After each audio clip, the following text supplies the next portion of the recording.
యెషయా గ్రంథము 22వ అధ్యాయము మొదటి వచనాలు నేను చదువుతాను. నేను అడిగినప్పుడు మీరు నాకు అందించండి. యెషయా గ్రంథము 22వ అధ్యాయము 15 నుంచి నేను చదువుతాను. ఒకసారి చూడండి, దొరికిందా మీకు? నేను చదువుతాను, చూడండి. ప్రభువును సైన్యములకు అధిపతియగు యెహోవా ఇలా సెలవిచ్చుచున్నాడు. గృహ నిర్వాహకుడైన షబ్నా, అదే అతను ఏంటంట, అది గుర్తుపెట్టుకోండి. అను ఈ విచారణకర్త యొద్దకు పోయి అతనితో ఇట్లనుము, ఇక్కడ నీకేం పని, ఇక్కడ నీకెవరున్నారు, నీవిక్కడ సమాధిని తొలిపించుకొననేలా? ఎత్తైన స్థలమున సమాధిని తొలిపించుకొనుచున్నాడు, శిలలో తనకు నివాసము తొలిపించుకొనుచున్నాడు. ఇదిగో బలాఢ్యుడొకని విసిరివేయినట్లు యెహోవా నిన్ను వడిగా విసిరివేయును. ఆయన నిన్ను గట్టిగా పట్టుకొనును. ఆయన నిన్ను మడిచి ఒకడు చెండు వేసినట్లు విశాలమైన దేశంలోనికి నిన్ను విసిరివేయును. నీ యజమానుని ఇంటి వారికి అవమానము తెచ్చినవాడా, అక్కడనే నువ్వు మృతి పొందెదవు. నీ ఘనమైన రథములు అక్కడనే పడి ఉండును. దేవుడు మనతో మాట్లాడును గాక. శ్రద్ధగా వాక్యం వినండి. ఈ రాత్రి దేవుని వాక్యం పట్టుకునే ప్రయత్నం చేయండి. యెషయా గ్రంథంలో కొన్ని స్టోరీస్ మర్మయుక్తమైన ఉన్నాయి. అంత ప్రవచన గ్రంథమైనప్పటికీ ఇతడు హిజ్కియా కాలంలో, ఉజ్జియా కాలంలో, యోతాము కాలంలో ఉన్న ప్రవక్త కాబట్టి ఆయా సందర్భాల్లో జరిగిన సంఘటనలు కూడా ఇతను మనకి రాపించాడు. వినండి. వాటిల్లో మన అందరికీ హిజ్కియా రాజు బాగా తెలుసు కదా. హిజ్కియా రాజు బాగా తెలుసు. హిజ్కియా రాజు ఒకసారి హిజ్కియా రాజు మీదకి ఒక రాజు యుద్ధానికి వచ్చాడు. ఆ రాజు పేరు మీకు ఏమైనా గుర్తుందా? హిజ్కియా రాజు మీదకి ఒక రాజు యుద్ధానికి వచ్చి తన పనివాడైన రబ్షాకేని పంపించాడు. రబ్షాకే వచ్చి హిజ్కియా మీద, దేశం మీద, దేవుని మీద కూడా గర్వపు మాటలు పలికాడు. ఆ రాజు ఎవరో గుర్తుందా? కాదు, అషూర్ రాజులు వచ్చారు. అషూర్ రాజు వచ్చి అటు నుంచి రబ్షాకేని పంపించినప్పుడు ఇటు నుంచి కూడా హిజ్కియా కొంతమందిని పంపించాడు. ఆ పంపించిన వాళ్ళల్లో కొన్ని పేర్లు ఉంటాయి. అందులో ఒక్కడు ఈ షబ్నా. ఎక్కడి వ్యక్తి అని తెలియాలి కదా మనకి, ఇతను ఎక్కడోడని. హిజ్కియా రాజ్యములో హిజ్కియా రాజుకి గృహ నిర్వాహకుడుగా ఉన్న, ఎలా ఉన్నాడు, ఉన్న అధికారి అయిన వాడు షబ్నా.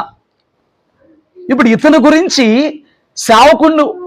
సేవకుణ్ణి దేవుడు పంపించి ఆ వ్యక్తి గురించి కొన్ని విషయాలు చెప్పాడు. ఆ వ్యక్తికి దేవుని శిక్ష రాబోతుందనే మాట చెప్పాడు. సరే, అసలు ఇంతకీ షబ్నా ఏం చేశాడు? ఎందుకు దేవుడు అతని మీదకి ఆ శిక్షను తెప్పించడానికి ప్రవక్తను పంపించిన శిక్ష నీ మీద రాబోతుందని చెప్తున్నాడు అనేది మనం తెలుసుకోవాలి. చూస్తే గనక మీరు చాలా జాగ్రత్తగా గమనిస్తే ఈ బైబిల్ గ్రంథంలోని ఈ పాతని బంధనలో కొన్ని చరిత్రలు మనము తెలుసుకున్నట్లయితే గనక మనము అబ్రహాము దగ్గర ఎలియాజర్ అని చెప్పని ఒక పనివాడిని చూస్తాం. నీకు తెలుసా? ఉంటుందా? తన కుమారుడికి వివాహం చేయాల్సి వచ్చినప్పుడు ఎలియాజర్ని పిలిచి అంటాడు, నువ్వే నా కొడుక్కి కోడలను పట్టుకురా అని చెప్పని అడుగుతాడు. కూతురు కోడలను పట్టురా అని అడుగుతాడు.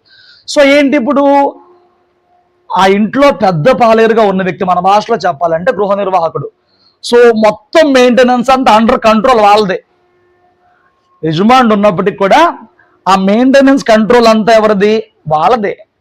ఆఫీస్కి ఏమండి, సిఇఓ ఉన్నప్పటికి కూడా, ఫౌండర్ ఉన్నప్పటికి కూడా, తర్వాత మేనేజర్ ఎట్లాగైతే మొత్తం మేనేజ్ చేస్తాడో, డైరెక్టర్ కాలేజ్కి ఉన్న ప్రిన్సిపల్ ఎట్లాగైతే మొత్తం మేనేజ్ చేస్తాడో, ఓనర్ ఉన్న ఆ ఇంటికి గృహ నిర్వాహకుడు అని బైబిల్ భాషలో చెప్తారు.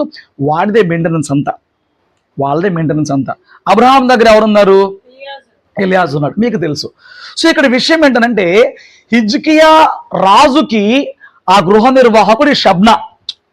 ఇప్పుడు ఈ షబ్నా ఇంత గొప్ప బాధ్యత అప్పచెప్పబడిన తర్వాత ఆ బాధ్యత విషయంలో సరిగా లేడు. ఆ బాధ్యత అప్పచెప్పబడిన తర్వాత ఆ బాధ్యత విషయంలో సరిగా లేడు కాబట్టి దేవుడు చూశాడు. ఈరోజు నా మాట చాలా జాగ్రత్తగా వినండి. దేవుడు నీ జీవితంలో ఇచ్చిన ప్రతి బాధ్యత గురించి ఆయన నోట్ చేసుకుంటున్నాడు. ప్రతి బాధ్యత, ప్రతిదీ అంటే నీకు ఇచ్చిన కుటుంబపు విషయాలలో బంధాలకు సంబంధించిన బాధ్యత కావచ్చు, నీకు ఇచ్చిన జాబ్ పర్పస్ అందులో నీ మీద పెట్టిన బాధ్యత కావచ్చు, దేవుడిని పిలుచుకుని తన రాజ్యవ్యాప్తిలో నిన్ను వాడుకోవడానికి నీకు అప్పచెప్పిన కృపను బట్టిన ఆ జాబ్ కావచ్చు, పరిచర్యకు సంబంధించిన ఆ జాబ్ కావచ్చు. సేవే కాదు, నువ్వు సేవలో ఆయన కృప చేత, ఆయన కృప వరము చేత వాడబడే ఆ జాబేనా కావచ్చు. ప్రతి బాధ్యతలో నువ్వు ఎట్లాగా ఉన్నావో ఆయన చూస్తున్నాడు. ఎవరో చూడక్కర్లా, చూసేవాళ్ళు ఎవరున్నారు? ఇప్పుడు ఆయన చూస్తున్న తర్వాత ఆయన ఏం చేస్తారంటే మన క్రియలను లెక్క కడుతూ ఉండి ఒక రోజున వాటిని చూసినప్పుడు మనకి దానికి ప్రతిఫలము ఇస్తాడు. ఇప్పుడు అక్కడ మనం దానియేలు గ్రంథంలో కూడా ఈ విషయాన్ని బాగా తీయక్కర్లేదు, కానీ చూసినప్పుడు బెల్షాజర్ అనే రాజు 1000 మంది అధిపతులతో విందు చేసి ఆ విందుకు పాత్రలు చాలలేదు అన్నప్పుడు ఆయన ఏం చేశాడనంటే తన తాతగారు తెచ్చిన ఆ యెరూషలేము మందిరపు పాత్రలు, దేవుని మందిరములో పరిచరకు ఉపయోగించే ఆ ఉపకరణములు తెచ్చి వాటిలో ముందు పోసి తాగాడు. అప్పుడు గోడ మీద చెయ్యి లాంటిది ఒకటి వచ్చి అక్కడ రాయబడిన మాట మెనే టెకెలోఫర్స్ అనే మాట రాయబడినప్పుడు దాని అర్థం ఎవరికి తెలియబడినప్పుడు దానియేలు వచ్చి దాని వివరం చెప్తాడు. అయ్యా, దేవుడు నీ రాజ్యం విషయంలో నీ పరిపాలనని త్రాసులో పెట్టాడు. ఆ త్రాసులో నువ్వు తేలిపోయావు కాబట్టి దేవుడు నిన్ను ఆ రాజ్యంలో నుంచి దించేస్తున్నాడు. సో నేను అంటాను, కొన్నిసార్లు దేవుడు లెక్క కడతాడు, త్రాసులో పెడతాడు మనల్ని అన్నిటి గురించి. నేను మళ్ళీ చెప్తాను, మళ్ళీ పట్టుకోండి. నిన్ను ఏ కుటుంబంలో పెట్టాడు, ఆ కుటుంబంలో బిడ్డగా నీవేంటో, భర్తగా నీవేంటో, భార్యగా నీవేంటో, లేకపోతే అల్లుడుగా నీవేంటో, కోడలుగా నీవేంటో, తండ్రిగా నీవేంటో, తల్లిగా నీవేంటో, ఆ బాధ్యతలు నీకు అప్పచెప్పినవి త్రాసులో పెడతాడు. నీకు ఒక జాబ్ అప్పచెప్పాడనంటే నీకు అప్పచెప్పిన జాబ్లో నీ యజమాని నీకు అప్పచెప్పిన పనిలో నువ్వెంత నమ్మకంగా ఉంటున్నావో యజమానుడు పట్టించుకోకపోవచ్చు, దేవుడు అందరిని చూస్తున్నాడు. తను పిలుచుకున్నాక తన రాజ్యవ్యాప్తిలో నువ్వు కూడా వాడబడే ఒక పాత్రమే కాబట్టి నీకు అప్పచెప్పిన బాధ్యత విషయంలో, నిన్ను వాడుకునే ఆయన ఉద్దేశం విషయంలో నువ్వు ఎట్లాగుంటున్నావు ప్రభు దానిని కూడా చూస్తున్నాడు, అన్ని చూస్తున్నాడు. దాన్ని కూడా చూస్తున్నప్పుడు దానిని బట్టి లెక్క కట్టి ఆయన ఎప్పుడు త్రాసులు లెక్క పెడతాడో మనకు తెలియదు. ఇప్పుడు ఆఫీసుల్లో కొన్ని ఈ మార్చ్ అయిపోయి ఏప్రిల్కి ఈ ఫైనాన్షియల్ ఇయర్ ఎండ్ అయిపోద్ది అనమాట. ఆ లెక్కలన్నీ క్లియర్ చేసుకుంటారు, ఫ్రెష్గా ఫైనాన్షియల్ ఇయర్లోకి వెళ్తారు. కొంతమంది ఈ ఫైనాన్స్ ఆఫీస్లో ఉండే వాళ్ళకి మంత్ ఎండింగ్లో ఆ మంత్ అన్ని చేసినవన్నీ మంత్ ఎండింగ్కి లెక్క చేసేసుకుంటారు, నెక్స్ట్ మంత్కి వెళ్తారు. కరెంట్ బిల్ వచ్చిందనుకో ఎవ్రీ మంత్ స్టార్టింగ్ ఫస్ట్ నుంచి మొదలెడతాడు. మాకు వచ్చేకి చర్చ్ దగ్గరికి 7కో 8కో ఆడేదో వస్తాడు. ఫస్ట్ వార్డులో మొదలెడతాడు, వార్డులన్నీ తిరుక్కుంటా లాస్ట్కి చర్చికి వస్తాడు. ఓ రోజు అడిగాను, నువ్వేంటి మరి 7th 8th వస్తున్నావంటే నాకు లెక్క ఉందయ్యా, నేను ఫస్ట్ వార్డు నుంచి రావాలని చెప్పి అన్నాడు. ఓకే, దేవుడు నిన్ను ఎప్పుడు లెక్క కడతాడు అది చెప్పలేం. లెక్క కట్టేస్తే మంత్ ఎండింగ్ అన్నప్పుడు కొంతమంది ఏం చేస్తారంటే మంత్ అంతా ఆడుకుని లాస్ట్ 10 రోజులు పనిచేస్తారు. అడిగి ఆప్షన్ ఉంది. ఇక్కడ దేవుడు ఎప్పుడు లెక్క కడతాడో మనకు తెలియదు. ఎవరికి తెలియదు. ఇతనికి లెక్క కట్టేశాడు. ఈ షబ్నా గృహ నిర్వాహకపు అంత ఆ గొప్ప పనిలో ఏమండి దావీదు వంశపు రాజుగా ఉండడమే గొప్ప అంటే ఇప్పుడు ఆ రాజు మోయాల్సిన భారం అంతా ఈ షబ్నా మోయడం అంటే చాలా భాగ్యం. అది కోరుకుంటే దక్కే జాబ్ ఏం కాదు, అది కృప ద్వారా దక్కే జాబ్. అది దక్కినప్పుడు మరి ఇతను అందులో ఎలా ఉన్నాడు అనంటే అక్కడ 3 తప్పిదాలు కనబడతాయి. మనం 16 నుంచి 18 దాకా చదివినప్పుడు 3 తప్పిదాలు కనబడతాయి చేసినాయి. 16వ వచనము 2వ లైన్లో ఒక లైన్ ఉంటుంది. నీవిక్కడ సమాధిని తొలిపించుకుని ఎలా ఏం చేశాడంట? సమాధి తొలిపించుకుంటే తప్పేంటండి అన్నమాకు. అసలు సమాధి ఎందుకు తొలిపించుకోండి? ఇప్పుడు మనం చనిపోయినాక తప్ప మన సమాధి మన వాళ్ళకి తెలిసింది తప్ప మనకు తెలీదు.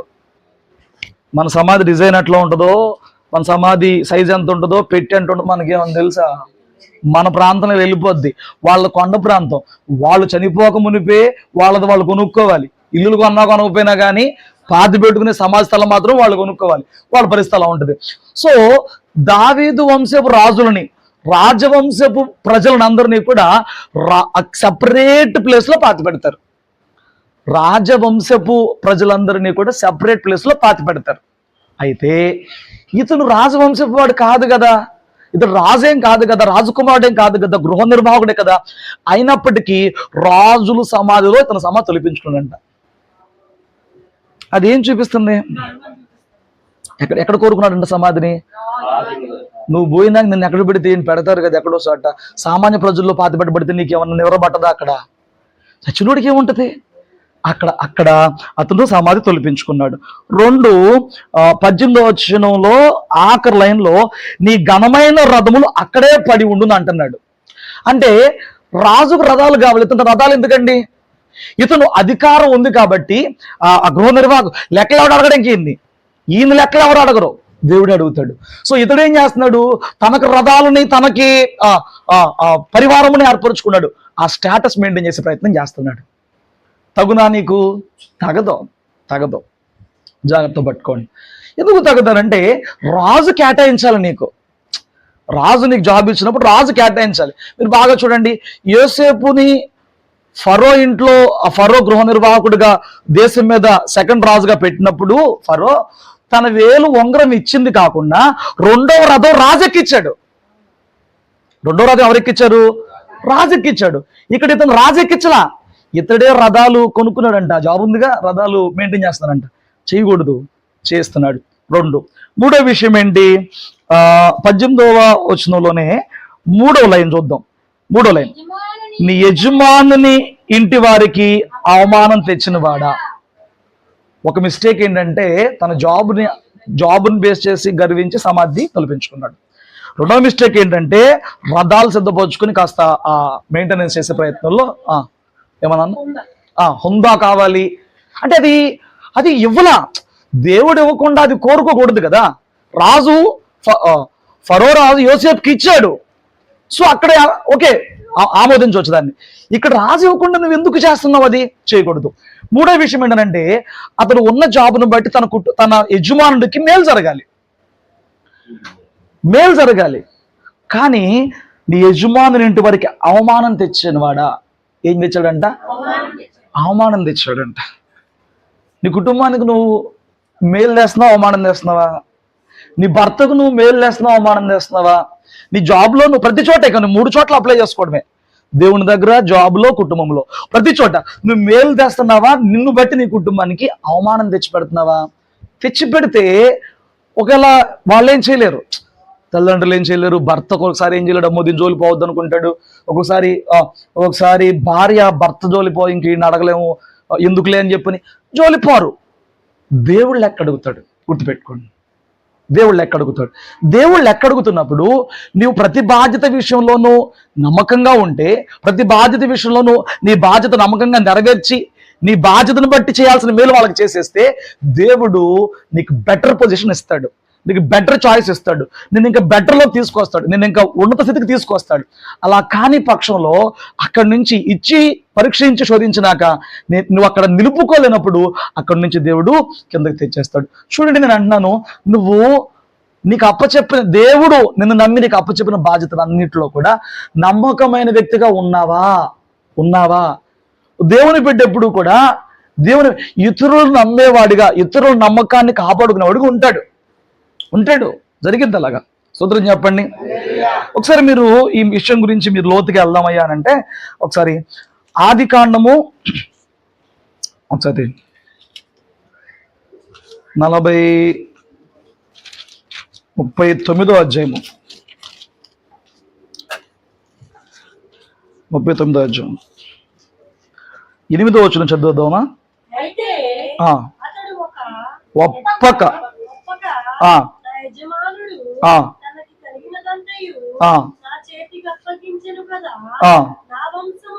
నా వశమున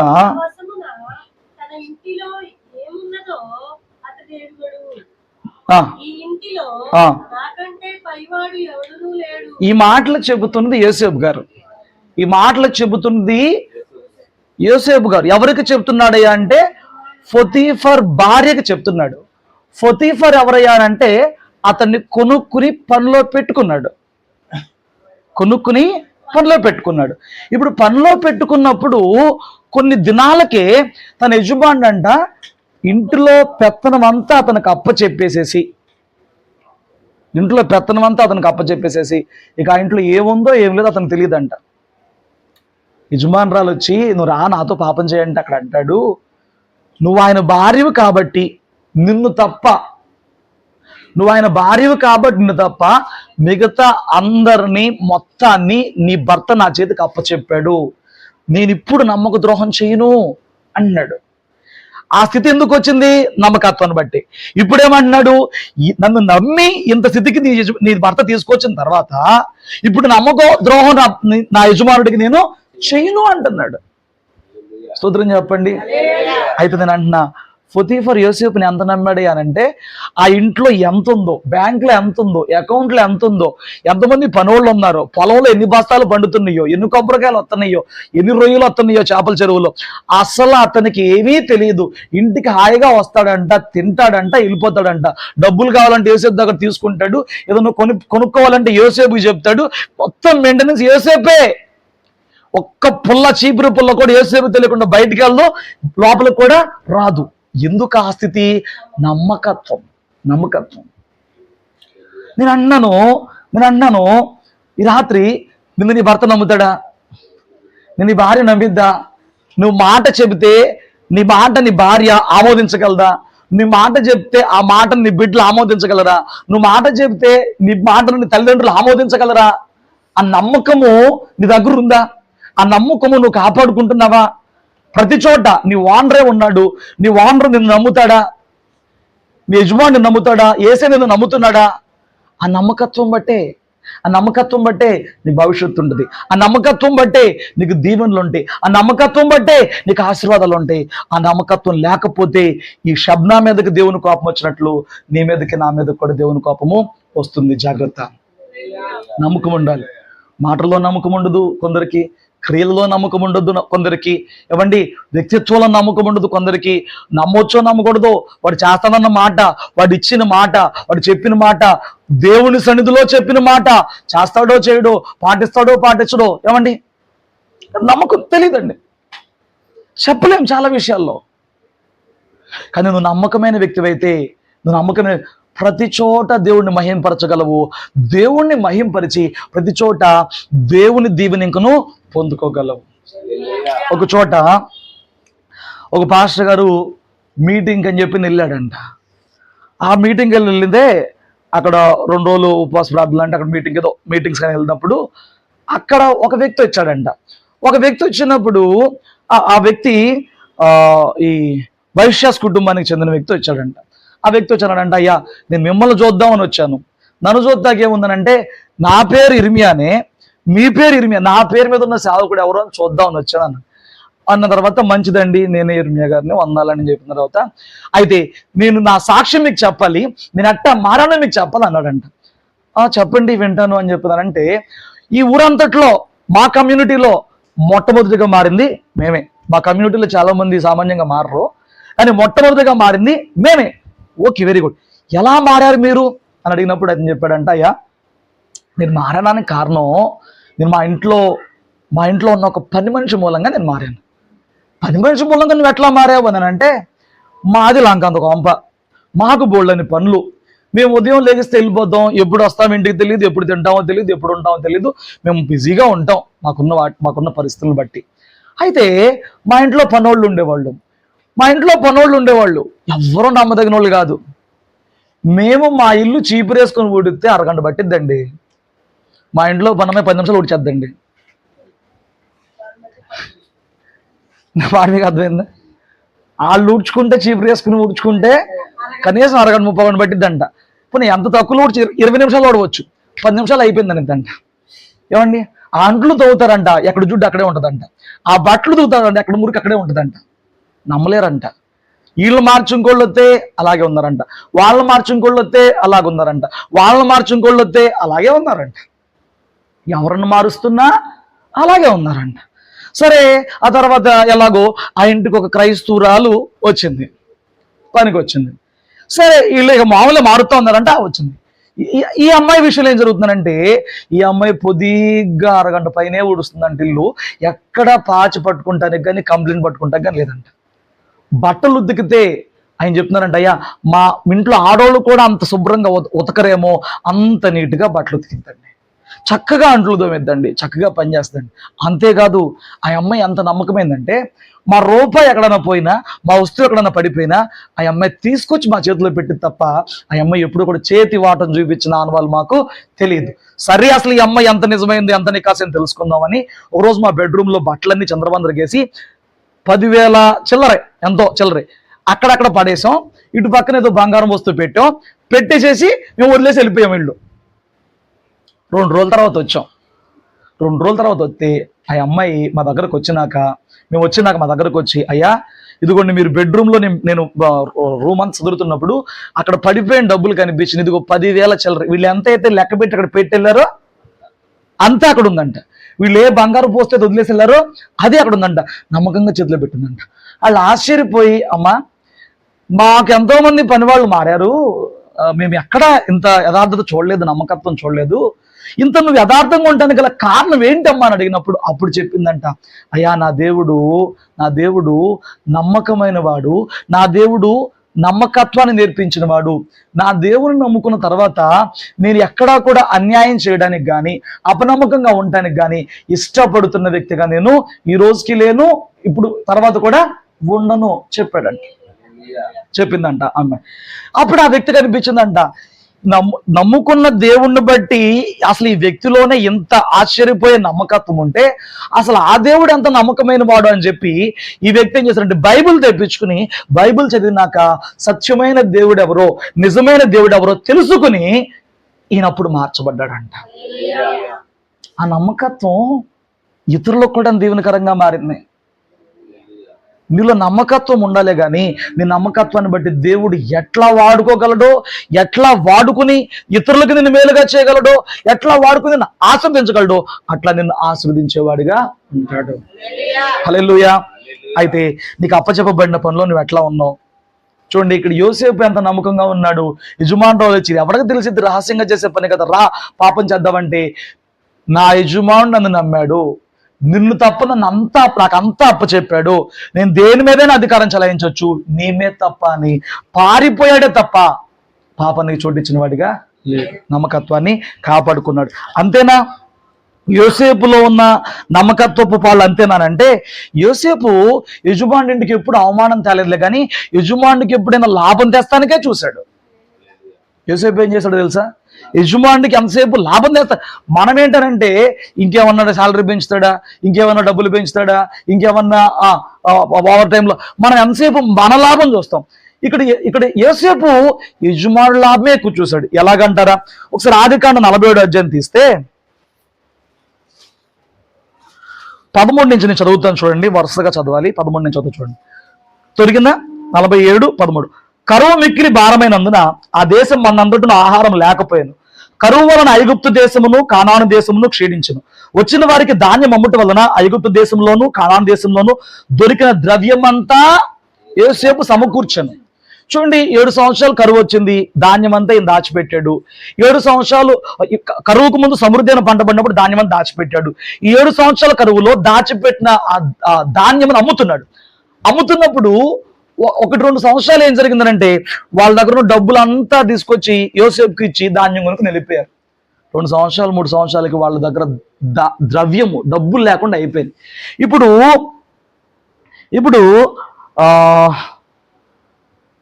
15వ వచనంలో మనం చూస్తే, ఐగుప్తు దేశమందు కానాను దేశమందు ద్రవ్యం వ్యయమైన తర్వాత ఐగుప్తులందరూ యేసునందుకు వచ్చి, మాకు ఆహారం ఇప్పించుము, నీ సముఖమందు మేము ఎలా చావలను, ద్రవ్యము వ్యయమైపోయింది కదా, అంటే డబ్బులు ఇంకా లేవు కదా మా దగ్గర అని అన్నారు. అందుకు యోసేపు, మీ పశువులను ఇవ్వండి. ఏం చేయాలంట? ద్రవ్యము వ్యయమైపోతే ఏంటి, మీ పశువులకు పెద్దగా నేను ధాన్యం ఇచ్చేదనని చెప్పాడు. కాబట్టి వారు పశువులను యోసేపు తీసుకొచ్చారు. యోసేపు గుర్రములు, గొర్రెల మందులు, పశువుల మందులు, గాడిద మందులు తీసుకున్నాడు. ఇవన్నీ ఎవరికి? ఆయనకి కాదు. ఎవరి అకౌంట్లోకి? రాజుగారి అకౌంట్లోకి. ఆ సంవత్సరం ముందు వారికి మందలకు ప్రతిగా ధాన్యం ఇచ్చాడు. 18వ వచనం. ఆ సంవత్సరం గతించిన తర్వాత 2వ సంవత్సరమున వారు అతని వద్దకు వచ్చి, ఇది మా ఏలిన వారికి మరుగు చేయము, ద్రవ్యం వ్యయమైపోయింది, పశువుల మందులో నువ్వే తీసేసుకున్నావు, ఇప్పుడు మా దేహాలు మా పొలాలు తప్ప మా దగ్గర ఏమీ లేవు అని చెప్పారు. 19 ఏమంటున్నాడు? నీ కన్నుల ఎదుట మా పొలములు మేము నశింపనేలా ఆహారం ఇచ్చి మమ్మను మా పొలాలను కొనమన్నప్పుడు 20 యేసేపు అంటాడు, అట్లా ఈ ఐగుప్తు భూములన్నిటినీ ఫరో కొనేశాడంట. కరువు వారికి భారమైనందున ఐగుప్తులను తమ పొలములను అమ్మివేశారు. భూమి ఫరోదైపోయింది. మీరు మీరు చూడండి, ద్రవ్యం అయిపోయింది కదా అని ఫ్రీ. ఏం ఫ్రీ? రైస్ ఫ్రీ, ఇంకేం ఫ్రీ? అన్ని ఫ్రీ. అది మంచిది కాదు, ఎప్పటికీ కూడా ఫ్రీ మంచిది కాదు. నేను ఎడ్డు చెందినోడిని కాదు, మోటార్లు నేను చెప్తున్నాను, ఫ్రీలు అనేవి మంచివి కావు. దానికి ఒక లిమిట్ ఉండాలి, దానికి ఒక హద్దు ఉండాలి, దానికి విలువ తెలియాలి. మనం పొందుకునే దాని యొక్క విలువ ఏంటో తెలియాలి. నాకు అర్థమైందా? ఇప్పుడు ద్రవ్యం అయిపోయింది కదా అని చెప్పంటే ఆ ఇంటికి 5 కేజీలు నెలలు పంపిస్తాడా? కఠినుడని కాదు, వాళ్ళకి ఆ విలువ తెలియాలి. అతను కఠినుడనే కాదు, విలువ తెలియాలి. సో 3వ సంవత్సరం కల్లా ఏం చేస్తాడనంటే అన్నాడు, మీ పొలాలు ఫరోకు రాసిచ్చేయండి, నేను మీకు ద్రవ్యం ఇస్తా, నేను మీకు ధాన్యం ఇస్తా. మీరేం చేయాలంటే ప్రతి సంవత్సరం 20 వంతు ఇవ్వాలి, 20% ఇవ్వాలి. 5వ వంతు అంటే 20%. 100లో 20 రూపాయలు. 100 బస్తాలు పండితే 20 బస్తాలు తీసుకొచ్చి మళ్ళీ ఎవరికి ఇచ్చేయాలి? రాజుకి ఇచ్చేయాలి, ఫరోకి ఇచ్చేయాలి. సో ఆ రూలు చాలా కాలం మెయింటైన్ అయింది. ఇజ్రాయెల్ కూడా దేవుడికి దశమభాగమే కడతారు. ఐగుప్తీయులు రాజుకి 20% కట్టాలి పన్ను. ఎందుకు కట్టాలంటే భూములు రిజిస్టర్ అయిపోయింది. రాజు ఎవరు చేశారు? యోసేపు. ఎందుకు చేశాడు? రాబోయే రోజుల్లో రాజు యొక్క ఖజానా ఖాళీ అవ్వకూడదు. రాజు ఖజానా ఎలుబడి చేయాలంటే రాజు దగ్గర ఖజానా ఉండాలి. ఏమండి, మనకు ఆర్థిక వ్యవస్థ బలంగా ఉండాలి. స్తోత్రం చెప్పు. యోసేపు తన యజమానుడు పొతీఫర్ అయినా నమ్మకంగా ఉన్నాడు, పొతీఫర్కి మేలు చేశాడు. నిందే పడింది తప్ప అక్కడ అపనమ్మకంగా అతను మాత్రం లేడు. జైల్లో ఉన్న అధికారికి నమ్మకంగానే ఉన్నాడు. రాజుగా మారిన పైన ఉన్న రాజుకి నమ్మకంగానే ఉన్నాడు. హల్లెలూయా. నా మాట మీరు అర్థం చేసుకోండి. షబ్నా ఏం చేశాడంట? రాజు ఇంటికి అవమానం తెచ్చాడంట. 18:3 చూశారు కదా, నీ యజమాని ఇంటికి అవమానం తెచ్చిపెట్టాడంట. దేవుడు ఊరుకుంటున్నాడా? ఊరుకోవట్లేదు. నేను అంటున్నాను, నువ్వు పట్టుకో, యోసేపు జీవితాన్ని బాగా ధ్యానం చేయి, అన్ని కోణాల్లో ధ్యానం చేయి. వాక్యం ధ్యానం చేయడం అంటే చిన్నపిల్లడి చక్కటి పంట కింద పెట్టి పట్ పట్ పట్ అనిపించినట్టు కాదు. చక్కగా దాన్ని నెవరేయాలి.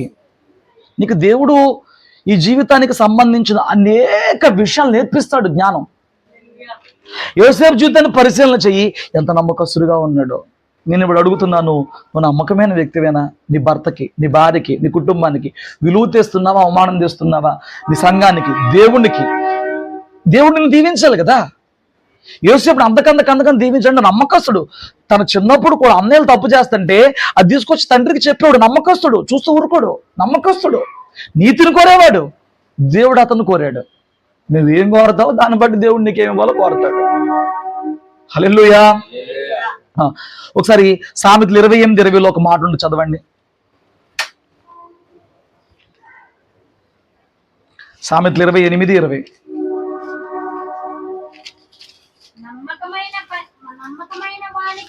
నమ్మకమైన వానికి దీవెనలు ఎట్టా కలుగుతాయి అంట? మెండుగా కలుగుతాయి అంట. మెయిన్ ఎవడికి దీవెనలు కలుగుతాయి? నమ్మకం. నిన్న ఒక మనిషి నమ్మాడా? ఆ నమ్మకాన్ని ఎప్పుడు ఒమ్ము చేసుకోకూడదు. నువ్వు ఒక మనిషికి మాట ఇచ్చావా? ఆ మాటని ఎప్పుడు ఒమ్ము చేసుకోకూడదు. చేయలేనప్పుడు రీజన్ చెప్పాలి కానీ తప్పించకూడదు. ఫోన్ ఆఫ్ చేయకూడదు, తప్పించుకుని తిరగకూడదు. దేవుడు నీకు బాధ్యతలు ఇచ్చాడా? నువ్వు పుడతంతోనే నీ కుటుంబము, నువ్వు పెళ్ళైతే అటు అత్తగారు ఇటు అత్తగారు ఇల్లు, ప్రతి చోట నీ బాధ్యతను నెరవేర్చాలి. ఎవరు నువ్వు అల్లుడు అయితే అల్లుడిని బట్టి అత్తగారింటికి అవమానం రాకూడదు. నువ్వు కోళ్ళవైతే కోడను బట్టి అటు అత్తగారింటికి అవమానం రాకూడదు. దుఃఖం కలగకూడదు. నువ్వు నమ్మకమైన వ్యక్తి అయితే దేవుడు నీకంట మెండైన దీవెన దయ. కింద ఇంకో మాట చెప్పాడు,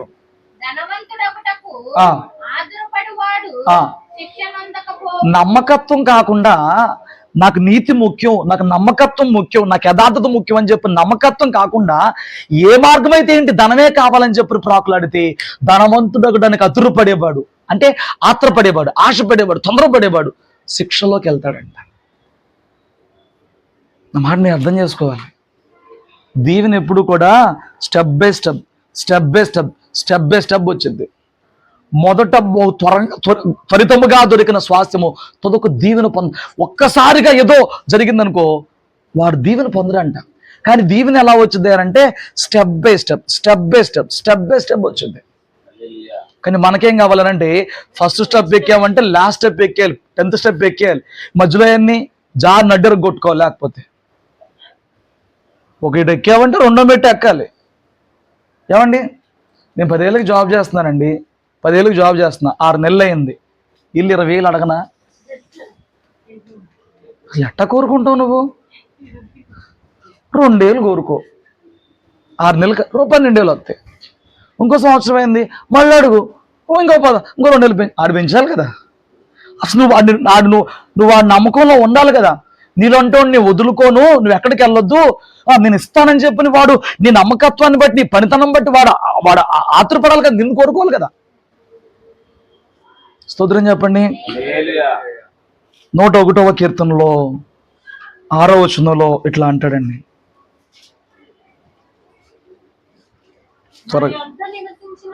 నా యొద్ద నివసించినట్లు దేశములో నమ్మకస్తులైన వారిని ఏం చేస్తున్నానంట? దేవుడు ఎవరిని కనిపెడుతున్నాడు? నువ్వు నమ్మకస్తుడివేనా? అన్ని విషయాల్లో నువ్వు ఇక దేవుని దగ్గర పరీక్షించుకో. అన్ని చోట్ల అన్ని విషయాల్లో నమ్మకస్తుడివేనా? ఒకవేళ ఎప్పుడన్నా నువ్వు ఏదన్నా విషయంలో నమ్మకంగా లేనప్పుడు నీ మనస్సాక్షిని గద్దిస్తుందా, సమర్థిస్తుందా? ఎంతమంది చేయట్లా, ఎంతమంది ఉన్నట్లా, అందరూ నీతిమంతులేనా? ఇలాగ ఒకరిని చూసి తమ హృదయం పాడు చేసుకునే వాళ్ళకు ఉంటుందండి కోటింగ్. మామూలుగా ఉండదు, జాగ్రత్త.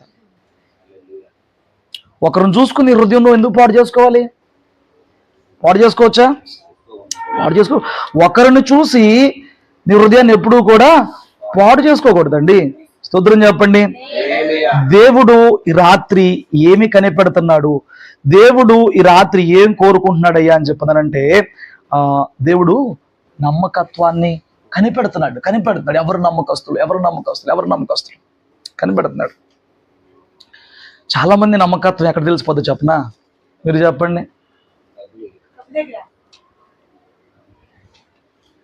దీని దగ్గర తెలిసిపోద్ది. నేను అంటున్నాను, నిన్ను నమ్మి నోటు పత్రం లేకుండా నిన్ను నమ్మి ఎవడన్నా ఒక 20,000 వాళ్ళ నవ్వుతాయండి. స్తోత్రం చెప్పు. నిన్ను నమ్మంటే నీ బంధువుల్లోంచి కాదు, బయట నుంచి. సరే, యోసేపుని అప్పచెప్పినట్లు, షబ్నాకి అప్పచెప్పినట్లు నీ ఓనర్ మొత్తం నీకు పెత్తనం అప్పచెప్తే పేనుకి పెత్తనం అయితే ఏదో చేసిందంట, నువ్వు అట్లా చేస్తావా? యోసేపు లాగా నమ్మకంగా నీ యజమానికి మేలు చేస్తావా? రూపాయి విషయంలో యథార్థంగా ఉంటావా? నా యజమాని అడగడు కదా అని చెప్పి రూపాయిని సైడ్ ట్రాక్ చేస్తావా? జాగ్రత్త. నమ్మకస్తుల్ని దేవుడు అన్ని చోట్ల నువ్వు శోధించబడటానికి, నువ్వు తప్పిపోవడానికి, పాపంలో పడతానికి అవకాశం ఇచ్చి అప్పుడు నేను దీవిస్తాడు. ఆ ఇచ్చిన అవకాశంలో పడిపోతే దీవెన రాదు. ఇప్పుడు చూడండి, నాకు బాగా నచ్చిన ఒక మాట చెప్తా. 2వ రాజుల గ్రంథం 22వ అధ్యాయంలో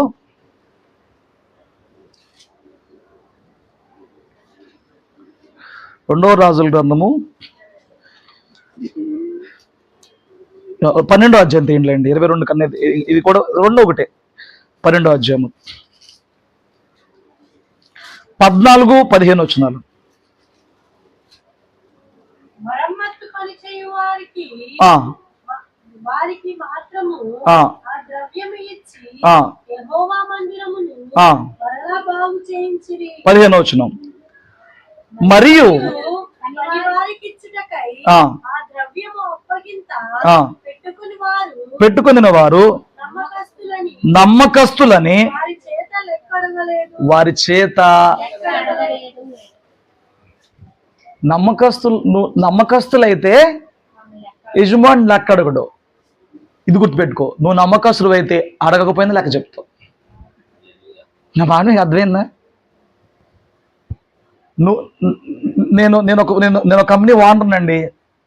నా పెద్ద గుమస్తా జయరామ్ గారండి. నేను మొత్తం ఆయన చేతిలో పెడతా. నెల తిరిగింది, నేను లెక్క అడగను. నాకు ఆయన నమ్మకస్తుడు. ఆయన కూడా ఆయన దృష్టిలో ఆయన నమ్మకస్తుడు అయితే ఆయన ఏం చేస్తాడు చెప్పనా? అడిగినా అడగపోయినా లెక్క తెచ్చి అప్పచెప్తాడు. హల్లెలూయా. ఇప్పుడు చెప్పండి, నీ భర్త నీకు ఇచ్చిన డబ్బుల గురించి లెక్క అడిగితే చెబుతావా, వాదిస్తావా? ఏం చేస్తావు? చెప్తావు.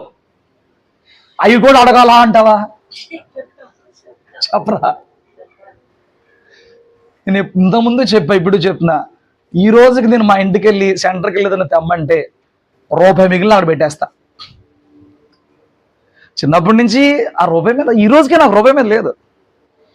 ఒకటి తెలుసు నాకు, నేను సవ్యంగా దేవుళ్ళు ఉన్నంత వరకు దేవుడు తక్కువ చేయకుండా చూస్తానే ఉంటాడు. నాకు అదొక్కటి మాత్రం బాగా అనుభవం ఇచ్చాడు దేవుడు నాకు. అదొకటి తెలుసు నాకు. సో ఇప్పుడు ఎవరి రూపాయి కోసం మనం ఆశపడాలండి? మీకు తెలుసు, అందుకే దేవుడు నాకు ఇచ్చేది ఎత్తనే ఉంటాడు. నేను వాక్యంలో కూడా ఎవరిని రెచ్చగొట్టను. ఇప్పండి గుప్పుళ్ళు విప్పండి, ఎవరిని రెచ్చగొట్టను. దేవుడు నన్ను పిలుచుకున్నాడు, దేవుడు నాకు తెలుసు, నాకు ఆ విషయం తెలుసు. సో ఇప్పుడు నేను అంటున్నాను, నేను రూపాయి విషయంలో నమ్మకస్తున్నా కదా, నేను పరిశీలన చేసుకోవాలి. నేను పరిశీలన చేసుకుంటే నాకు పెద్దయ్య గారు లక్షల రూపాయలు ఇచ్చిన లెక్క అడగడు. అలాగని నేను చెప్పకొదలను, నేను చెప్పేస్తా. జనవరిలో నేను ట్రైనింగ్కి వెళ్ళి వచ్చిన తర్వాత వాళ్ళ మనవాడు ఆస్ట్రేలియా నుంచి వస్తే కాకినాడలో పెళ్లి చేశారు. పెళ్లి చేసినప్పుడు నాకు అప్పచెప్పారు, బస్సు మాట్లాడు, కేసరపల్లి కంగిపడి సంఘం అంతా నువ్వే తీసుకురావాలని చెప్పి నాకు అప్పచెప్పారు. అప్పచెప్పి అకౌంట్లో 27,000 రూపాయలు 29,000 రూపాయలు ఎంత వేశారు, కరెక్ట్ గుర్తులేదు, చూడాలి, వేశారు. ట్రావెల్స్ ఓడికి తర్వాత డ్రైవర్కి బేటా అక్లైన్ రోడ్ వచ్చాడు, ఆయన డబ్బులు మొత్తం ఇచ్చేసిన తర్వాత 300 మిగిలినాయి. ఇంటికి ఎట్టా వెళ్ళారు, బాగున్నారా అని చెప్పి అడిగాడే తప్ప డబ్బులు సరిపోయినాయా లేకపోతే మిగిలినయా అసలు అడగల. పాస్టర్ గారు అడగల. చాలకపోతే నేను ఎట్టగైనా అడిగేస్తా, మేమే ఖర్చు పెట్టు, నాకు ఇచ్చేయండి అని చెప్పని. ఇప్పుడు మిగిలిని ఆయన అడగల. ఎంత మిగిలినాయి? 300 మిగిలినాయి. అసలు మా అయ్యగారు 300 లెక్క, మా అయ్యగారు 300 లెక్కే కాదు. ఇప్పుడు ఆయనకి లెక్క కాదు, నాకు పెద్ద లెక్కేం కాదు. ఇప్పుడు ఏం చేయాలి? 300ని రాత్రి మొత్తం అయిపోయి చర్చికి వచ్చి పడుకున్న తర్వాత, పడుకోక ముందు మొత్తం లెక్కలు చూసిన 300 మిగిలితే 300 ఫోన్పే చేసేసి స్క్రీన్ షాట్ పెట్టి లెక్క పెడితే ఆయన సింబల్ పెట్టి అంతే, అందుమించి ఏం లేదు. అప్రిసియేషన్ ఏం లేదు. అప్రిసియేషన్ అక్కర్లా. లెక్క ఎక్కడ చూడాలి? ఎవరు చూడాలి? దేవుడు చూడాలి. కానీ నేను అంటున్నా, నమ్మి నీ చేతిలో పెట్టగలరా? నేను ట్రావెల్స్ ఆయనతో మాట్లాడా, ఆయన మాట్లాడలా. నేను చెప్పా 26,000 అన్నా, ఏమో 24 అయితే 26 చెప్పానేమో. ఏంటి నమ్మకం? 26,000 దగ్గరే కాదు, లక్షల రూపాయలు నాకు ఇచ్చింది. ఆయన బ్యాంక్ అకౌంట్లు, ఆయన ఏటీఎం పిన్లు, ప్రతి ఫోన్ పాస్వర్డ్లు, సర్వ సీక్రెట్లు నాకు తెలుసు. నమ్మకం. నిన్ను అలా నీ యజమాని నమ్మగలడా? నువ్వు పనిచేస్తున్న చోట, నేను పనిచేసిన ఆయన దగ్గరే, సో ఆయన నమ్మాడు. నువ్వు నీ యజమాని నమ్మగలడా? నీకు అన్నీ చెప్పగలడా? నాకు పెద్ద దగ్గర ప్రతి సీక్రెట్ తెలుసు. బ్యాంక్ ఆఫ్ ఇండియాలో అకౌంట్ తెలుసు, ఆంధ్ర బ్యాంక్లో అకౌంట్ తెలుసు, స్టేట్ బ్యాంక్ ఆఫ్ ఇండియాలో అకౌంట్ తెలుసు, ప్రతి చోట అకౌంట్ నాకు తెలుసు. ఆ ఏటీఎం పిన్నులు తెలుసు, పాస్వర్డ్ తెలుసు. ఆ యాప్లు వస్తాయి కదా, బ్యాంక్ కూడా యాప్ ఇస్తాడు, ఆ యాప్కి లాగిన్ అయ్యే పిన్నులు అన్నీ తెలుసు నాకు. స్తోత్రం చెప్పు. ఇదిగో వీళ్ళకంట మందిరం పని చేయడానికి డబ్బులు అప్పచెప్తే, మందిరం పని చేయడానికి వాళ్ళ నమ్మకస్తులను లెక్క అడగల. వాళ్ళు చెప్పలేదు పక్కన పెట్టు, నమ్మకస్తులు ఆడే చెప్తాడు, లెక్క అడగల. వాళ్ళ నమ్మకం సంపాదించుకున్నారు. నేను అంటున్నాను, ఒకవేళ నిన్ను నమ్ముతున్నారు కదా అని చెప్పని నమ్మకాన్ని క్యాష్ చేసుకోమాక. నేను ఎవరైనా నమ్మారనుకో, ఆ నమ్మారు కదా అన్న నమ్మకాన్ని క్యాష్ చేసుకోకూడదు. నమ్మకత్వం నిలుపుకోవాలి. దేవుడు వారి కోసం కనిపెడుతున్నాడు. దేవుడు ఎవరి కోసం కనిపెడుతున్నాడు?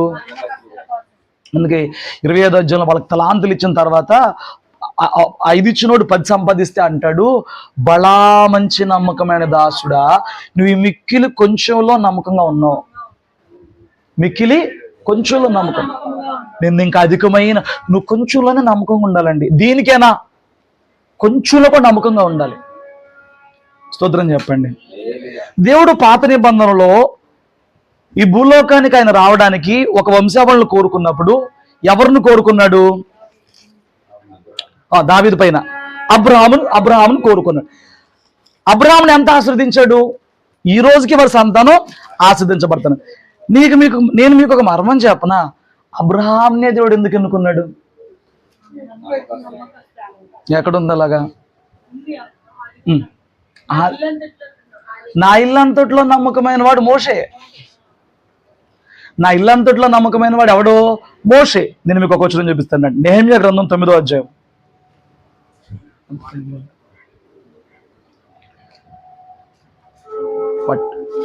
నెహెమ్యా గ్రంథం 9వ అధ్యాయం 7వ వచనం నుంచి చదివి పెట్టండి.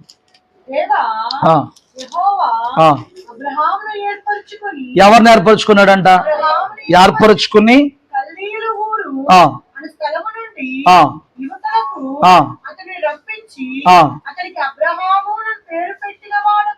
పిలిచినోడు ఆయనే, పేరు పెట్టుకున్నాడు ఆయనే. అతడు అబ్రహాం అంట నమ్మకమైన మనసు ఉందంట. అది దేవుడికి తెలుసు. ఈ పైన మాటలు వాక్యాలు చెప్పడం గొప్పేం కాదు. నీ మనసు ఎంత నమ్మకమైనదో ఎవరికి తెలుసా? దానిని బట్టి దేవుడిని ఆశీర్వదిస్తాడు. తన యొద్ద నివసించినట్లు దేశంలో నమ్మకస్తున్న వారి కోసం కనిపెట్టాడని చెప్పానా? తను రావడానికి ఈ భూలోకంలో నమ్మకమైన వంశావళి కావాలని చెప్పి ఎతికినప్పుడు అబ్రహాము మనసును చూసినప్పుడు అబ్రహాము మనసులో నమ్మకస్తుడంట. అతడు మనసు నమ్మకమైన మనసు అంట. నమ్మకమైన మనసు అంట అబ్రహాముది. ఆ అబ్రహాముకున్న మనసే యోసేపుకు వచ్చింది, ముని మనవడికి. అవును కదా? ముత్తాదులో ఉన్నది ముని మనవడికి వచ్చింది. అబ్రహాము నమ్మకమైన మనసు కలిగిన వాడుగా ఉన్నాడు. యోసేపు అదే మనసు కలిగిన వాడుగా ఉన్నాడు. నీవు ఆ మనస్సు కలిగిన వ్యక్తిగా ఉన్నావా? నీకు ఆ మనసు ఉందా? నమ్మకమైన వ్యక్తివా నువ్వు? దేవుడు అబ్రహాముని ఎన్నుకుని ఆశీర్వదించాడంటే ర్యాండమ్ సెలక్షన్ కాదు. ఒకళ్ళు రండి, ర్యాండమ్ సెలక్షన్ కాదు. కనిపెడుతున్నప్పుడు అబ్రహాము నమ్మకమైన మనసు కలిగిన వాడు. ఈ రోజున ఎవరన్నా నమ్మగలిగిన స్థితిలో ఉన్నారండి? ఈ రోజున ఎవరన్నా నమ్మొచ్చా? భయానకమైన పరిస్థితులు కదా, ఎవరిని నమ్మడానికి లేని రోజులు కదా. దేవుడిని నమ్మాలి, మనుషులని నమ్మాలి. నిన్ను నమ్మి దేవుడు నీకు ఇప్పటికే అప్పచెప్పిన బాధ్యతల విషయంలో నువ్వు నమ్మకమైన వ్యక్తిగా ఉండాలి. రాబోయే రోజుల్లో దేవుడు దీవిస్తాడు. ఈ విషయంలో షబ్నా ఏం చేశాడండి? ఫెయిల్ అయిపోయాడు. యోహాను సువార్త 17వ అధ్యాయం.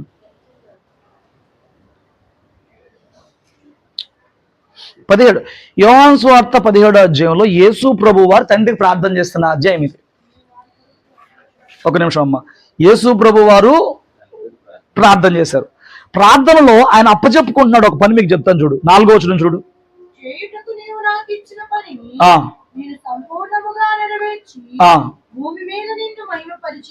యేసయ్యను ఒక పని మీద దేవుడు, తండ్రి అయిన దేవుడు భూమి మీద పంపించాడు. ఇప్పుడు సిలువకి ఎక్కాల్సిన దినం దగ్గర పడినప్పుడు యేసయ్య ఏం చెప్తున్నాడు?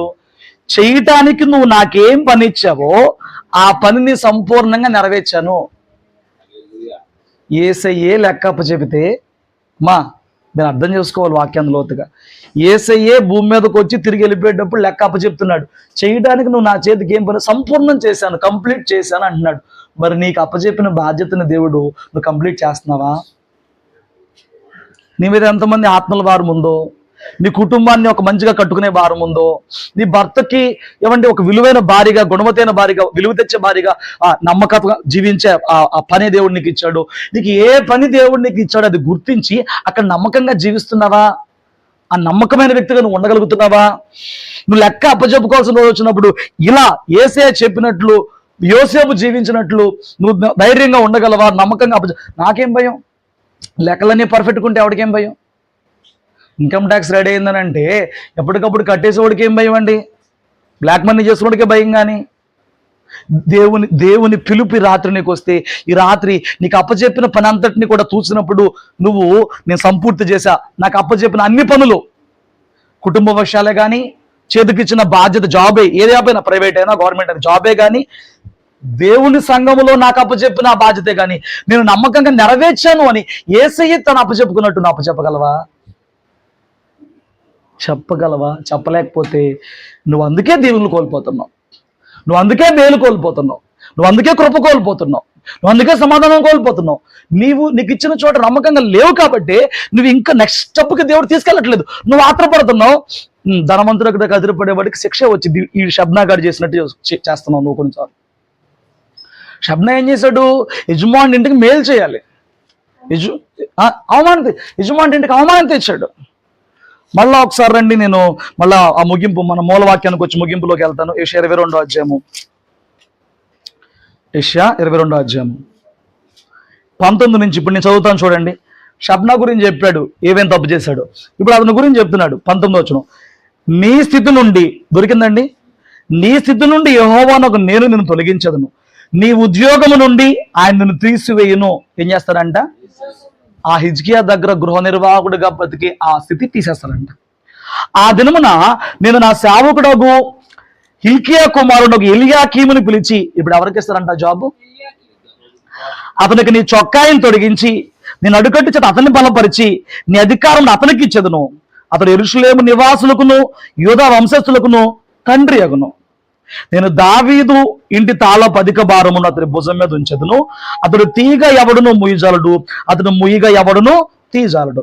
23వ వచనం, దిట్టమైన చోట మేకు కొట్టినట్లు నేను అతన్ని స్థిరపరచెదను. నీకు అర్థమైందా? దిట్టమైన చోట. ఇదిగో ఈ గోడ ఎలాగుంది? దిట్టంగా ఉందా? దిట్టంగా ఉందా? తుదపడిపి ఎలా ఉందా? ఇక్కడ మంచి మేకు తీసుకొచ్చి డ్రిల్లేసి లోపల గట్టి కొట్టు, తర్వాత తీసే ప్రయత్నం చేయండి బలం ఉపయోగించి. దిట్టమైన చోట మేకు కొడితే స్టాండర్డ్ ఉండిపోద్ది, అంతే. ఉండిపోద్దా ఉండదా? ఇప్పుడు షబ్నా చేసిన పొరపాట్లను బట్టి, షబ్నా చేసిన నమ్మకత్వం లేని ఇచ్చిన బాధ్యతలో వ్యవహరించాల్సిన రీతిగా వ్యవహరించకపోవడం వలన యేసయ్య అంటున్నాడు, షబ్నా నిన్ను తీసి పడేసేసి నాకు నమ్మకస్తుడు ఒకడు ఎలియాకీము ఉన్నాడు, ఎలియాకీముకి తీసుకొచ్చి ఆ జాబ్ ఇస్తా. అతను నమ్మకస్తుడు నాకు ఉన్న వాళ్ళని ఇప్పుడు అతనికి ఇస్తా. అతన్ని ఎట్లా స్థిరపరుస్తానయ్యా అని అంటే, గోడకి దిట్టమైన చోట మేకు కొట్టినట్టు అట్లా కొట్టి పారేస్తాను అని చెప్తున్నాడు. హల్లెలూయా. ఈరోజు ఒకవేళ నువ్వు నమ్మకమైన వ్యక్తిగా జీవిస్తున్నట్లయితే ప్రతి స్థితిలో ప్రతి చోట కూడా రాబోతున్న రోజుల్లో దేవుడు నీ స్థితిని వ్యక్తిగతంగా, నీ బ్రతుకుని వ్యక్తిగతంగా ఒక దిట్టమైన చోట మేకు కొట్టినట్టు స్థిరపరచబోతున్నాడు. హల్లెలూయా. కానీ నీలో నమ్మకత్వం ఉందా? చూడండి, వాస్తవానికి ఆ జాబ్ ఎవరిది? షబ్నాది. వాస్తవానికి జాబ్ షబ్నా. ఇప్పుడు ఎవరు అనుభవిస్తున్నారు? అప్పుడు ఎలాగుంటుందండి? నీకు ఉదాహరణకు చెప్తాను. నేను అనుకున్నాను, ఇది ఇల్లు కాదు, చర్చ్. అందరూ బయట నుంచి రావాలి. నేను అనుకున్నాను ఇవాళ మనసులో అందరూ లేటుగా వస్తున్నారు, ఫస్ట్ వచ్చిన వాడికి గిఫ్ట్ ఇద్దాం అనుకున్నాను. నీకు చెప్పలా, నేనే పెట్టుకున్నా మనసులో. అప్పుడు గురుమూర్తి గారు ఏం చేశారంటే, అక్కడ దాకా అందరికంటే ముందు బయలుదేరిపోయి అక్కడ దాకా వచ్చాడు. ఈలోపు నిఖిల్ కనపడితే సోదేయడం మొదలెట్టాడు. ఇంకా వెనకమాల ఇంకొక వ్యక్తి చంటన్ ఏం చేశారంటే, మరి లేట్ అయిపోయినా ఉన్న టైం ప్రకారంగా వచ్చేసాడు ముందుకు వచ్చాడు. వాస్తవానికి ముందు బయలుదేరింది గారే, తర్వాత వచ్చింది ఈయన. కానీ ఈయన ఫస్ట్ వచ్చాడు. అయిపోయింది. నేను మొత్తం అయిపోయింది. నాకు వాక్యాన్ని చివరిలో పిలిచి, నేను ఈ రోజున ఫస్ట్ వచ్చినందుకు నేను గిఫ్ట్ ఇచ్చానని చెప్పాను. ఆయనకి ఎట్లుంటుంది? వాస్తవానికి అక్కడ దాకా వచ్చినాడు ఆయనే, ఆ కొద్దిలో పోగొట్టుకున్నాడు. అవునా కదా? చాలా మంది నమ్మకత్వాన్ని కొద్దిలో పోగొట్టుకుంటారు. జాబ్ అయింది, కానీ ఎవరి చేతిలోకి వెళ్ళిపోయింది? సౌలే ఇజ్రాయెల్ మీద నిత్యము ఉండాల్సిన రాజు, కానీ సౌల్లో ఎక్కడా నమ్మకత్వం లేదు. నేను వచ్చేదాకా ఆగరంటే ఆడికాడే బలార్పణ చేసేస్తాడు. అమాలేకులను చంపిరారానంటే సగం పని చేసి సగం పని చేయడు. దేవుడు చూసి సౌలు ప్లేస్ లో తనకు నమ్మకమైన మనసు కలిగిన, ఇష్టాంతమైన మనసు కలిగిన దావీదుని పెట్టి పడేసాడు. పోయిందా పోలేదా? మీరు చూడండి, ఉద్యోగం అంటే కేవలం ఉద్యోగమే కాదు. యేసు ప్రభు వారు 12 మంది శిష్యులకు అప్పచెప్పింది ఉద్యోగమేనంట. ఇస్కరియోతు యోధ కూడా చనిపోయినాక వీళ్ళు మార్కు మడగదిలో కూర్చున్నప్పుడు పేతురు లేచి చెప్తాడు, తను కోల్పోయిన ఉద్యోగానికి వేరొకరిని ఎన్నుకుందాం. ఉద్యోగం అంటే ఏంటి? దేవుడు అప్పచెప్పిన పనే భూమి మీద. అపోస్తలుల కార్యాలు 1వ అధ్యాయంలో ఉంటుంది, తను కోల్పోయిన ఉద్యోగం. ఇస్కరియోతు యోధ ఒక ఉద్యోగాన్ని కోల్పోయాడు, జాబ్ను కోల్పోయాడు. ఇప్పుడు దాన్ని తీసుకెళ్లి వాళ్ళు మత్తీయాను ఒకరికి ఇచ్చారు. ఏసీ మళ్ళీ సౌలుని పిలిచి పౌలు చేసి పౌలుకి అప్పచెప్పాడు. నా మాట నీకు అర్థమవుతుందా? నువ్వు అనుభవించాల్సింది మొదట దేవుడు నీకు నిర్ణయించింది. నువ్వు అర్హుడుగా, నువ్వు హక్కుదారుడుగా ఉండాల్సింది వేరొకటి చేతిలోకి వెళ్ళిపోతే అసలు నువ్వు ఎంత కుళ్ళిపోతావు. ఇప్పుడు ఇక్కడ కొత్తగా ఎవరు వచ్చారు, సోనీకి చాలా ఇష్టమైన డ్రెస్ ఒకటి ఉంది. బట్టలు ఇవ్వమని ఆవిడ కొంచెం ఎమోషనల్ అవ్వగానే ఆంటీ తీసుకెళ్ళి ఆ బట్టలు ఇచ్చేసింది. రాగానే స్కూటీ ఆవిడ నా బట్టలు ఇంకా ఆరాగా చూస్తుంది. ఎలా ఉంటుంది? నా బట్టలు ఇష్టమైన బట్టలు కదా. బట్టలకే అంత బాధ అయితే నీ బ్రతుకు తెరువు ఏదైతే ఉందో, నీ బ్రతుకే ఏదైతే ఉందో, నీ బ్రతుకు ధన్యత ఏదైతే ఉందో అది తీసుకెళ్ళి ఇంకోళ్ళకి అప్పచెప్పేస్తారంట దేవుడు. నీది ఇంకోళ్ళకి అప్పచెప్పేస్తారంట దేవుడు. ఎంత బాధ అండి అది. ఎంత బాధ కోల్పోతే ఎట్లాగా? స్తోత్రం చెప్పు. సౌలు అట్లా కోల్పోయాడు. ఏమండి, కొందరు భక్తులు అట్లా కోల్పోయారు. ఈ షబ్న అట్లా కోల్పోయాడు. నువ్వు కోల్పోతావా? స్థిరపరచబడతావా? నువ్వు కోల్పోయే బిడ్డగా ఉంటావా? నీ దేవుడు నీ పట్ల తలంచిన ప్రతి తలంపుని కూడా నమ్మకత్వం చూపించలేక, యథార్థంగా ఉండలేక, స్థిరంగా ఉండలేక నేను కోల్పోతూనే ఉంటావా? లేదా నీ నమ్మకత్వాన్ని బట్టి నీది కాదు కూడా సంపాదించుకునేటువంటి ఉన్నత స్థితికి వస్తానే ఉంటావా? ఎలా ఉంటున్నావు? ఎలా ఉండాలనుకుంటున్నావు? దేవుడిని ఏం చేయాలనుకుంటున్నావు? నోటితో ప్రార్థనలను దీవించయ్యా అంటే సరిపోదు. నీ ప్రతి చోట నీ క్రియలు దేవుడు దీవించడానికి మూలం. ప్రార్థన ఒకటి సరిపోదు, నీ క్రియలు మూలం. ఆ క్రియలు బాగోలేదు కాబట్టి యాకోబుని కొట్టి, నరం దెంపి, కుంటేలాగా చేసి, పశ్చాత్తాపం వచ్చేలాగా చేసి అప్పుడు ఆశీర్వదించాడు. నువ్వు ఎంత ఆశీర్వదించమని అడిగినా నీ క్రియలు బాగోని చోట, నువ్వు రాత్రంతా కూర్చుని ప్రార్థన చేసినా నీ క్రియలు బాగోని చోట నీకు ఆశీర్వాదం రాదు. ఎల్యాకీమని అడిగాడా నాకేమో మంచి జాబు? అతను నమ్మకంగా పనిచేస్తున్నాడు ఉన్న చోట ఇచ్చాడు దేవుడు. యోసేపు అని అడిగాడు నాకేమని జాబు? నమ్మకంగా ఉన్నాడు, తీసుకెళ్ళిపోయాడు దేవుడు. నువ్వు నమ్మకంగా ఉండగలవా? దేవుడు అంట దిట్టమైన చోట మేకు కొట్టినట్టు కొట్టిపడేస్తారంట. నిన్నంతే కొడతామంటే దెబ్బ కాదండి, నిన్ను ఒక ఉన్న స్థితిలో అలా తడతాడని చెప్తున్నాడు. స్తోత్రం చెప్పు. ఆ మాట అండర్లైన్ చేసుకోండి. మీరు ఏదైనా ప్రార్థనలు అడగండి. నన్ను కూడా అలా దిట్టమైన చోట మేకు నన్ను కూడా స్థిరపరచు. ఈ వాగ్దానం ఉంది. ఆ వాగ్దానం నెరవేర్చుకోవడానికి నాలో నమ్మకత్వపు పాళ్ళని పెంచు ప్రభువా అని చెప్పి అడుగు. స్తోత్రం చెప్తావా? 24వ వచనం చూడు.